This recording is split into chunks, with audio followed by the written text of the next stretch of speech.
আসসালামু আলাইকুম। আশা করি অনেকেই ভালো আছেন, অনেকেই কষ্টে আছেন। তো কোটা আন্দোলন নিয়ে আজকে আমার কিছু কথা আপনাদের মাঝে শেয়ার করি। এই কোটা আন্দোলন করে অনেক ছাত্রছাত্রী আহত, নিহত হয়েছে। তাদের প্রতি আমার সমবেদনা ও শ্রদ্ধা রইল। এখানে সরকার যদি হয়তোবা ইচ্ছা করতো তাহলে প্রথমেই তাদের দাবি মেনে নিয়ে আন্দোলনটা হয়তো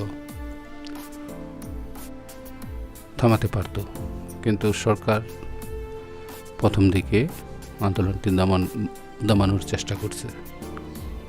আসলে সবসময় সব কিছু শক্তি প্রয়োগ করে হয় না।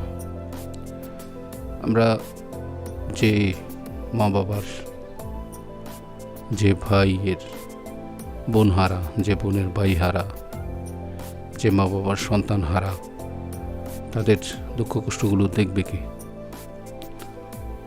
প্রত্যেকটি পরিবারই আজকে ক্ষতিগ্রস্ত। কারো ছেলে নেই, কারো হয়তো মেয়ে মারা গেছে, কারো শিশু মারা গেছে। এতগুলো মৃত্যুর দায় আসলে কে নেবে?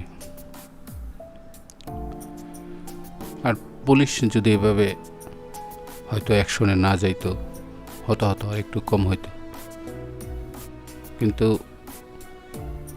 পুলিশেরও আরও ধৈর্যশীল হওয়া উচিত ছিল।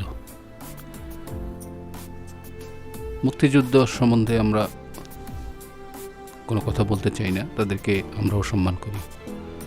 এখন তার মানে এই নয় যে তাদেরই সব সুযোগ সুবিধা, তারাই সকল সুযোগ সুবিধা ভোগ করবে। তো আমরা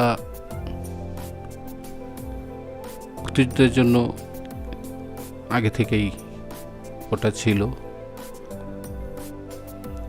কিন্তু এখনো হয়তো বা কিছু আছে। তো অকালে এতগুলো প্রাণ ঝরে গেল, সে দায়ভারটা আসলে কে নেবে? আমরা যে যখনই ক্ষমতায় থাকি চিন্তা ভাবনা করি যে আমি হয়তো চিরকাল ক্ষমতায় থাকবো, বা যারা ক্ষমতায় থাকেন সেটাই ভাবেন। এরা কখনো ভাবে না যে ক্ষমতা, টাকা পয়সা, ধন সম্পত্তি কোনো কিছুই মানুষের জীবনে স্থায়ী নয়। সব কিছুরই শুরু আছে, ঠিক তেমনি শেষও আছে।